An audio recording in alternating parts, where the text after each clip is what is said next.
Do you ever wonder what it would be like to move across the country? My abuela, which means my grandma in Spanish, is someone who I deeply admire, decided to start that journey back in 1963. To begin, my abuela was only 29 years old, and Spanish still was her first language.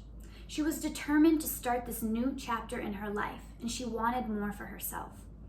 There were a couple things she needed to get done before she was able to go. She first needed a sponsor. A sponsor is someone who helps an immigrant become a lawfully permanent resident in the United States. Her brother at the time had been living here for a couple years, so he was her sponsor. It's so crazy to me that my abuela only knew one person before coming here. I have so much admiration for her, and she was so confident in taking this great leap of faith. She also needed to find a job in Minnesota.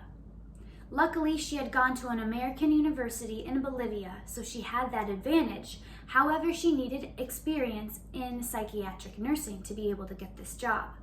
But at the time, every university that offered that program was already full. She scrambled until finally there was one spot left at Anoka State Ramsey University.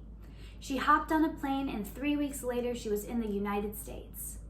It's crazy to me that she went through this transition in such a quick amount of time. Yet she was so happy and excited about this new journey that she was about to start. She was an orthopedic nurse for 40 years, and she also raised 3 kids along the way, and also went through a divorce. She's someone who I deeply admire. She also is someone who inspires me constantly. She's always told me to move and to go experience new things and to travel. That is the reason why I'm studying international business and Latin American studies today.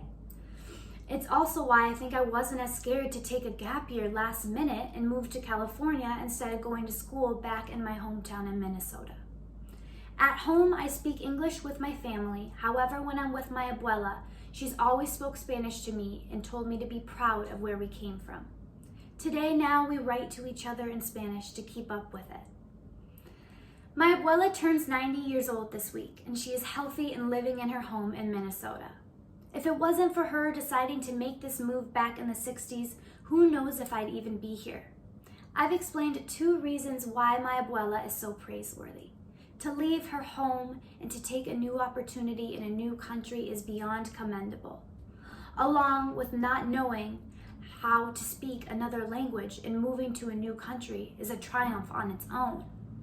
She empowers me to use my voice and to succeed and to be able to provide for my family. Do you have someone in your life who inspires you? Thank you.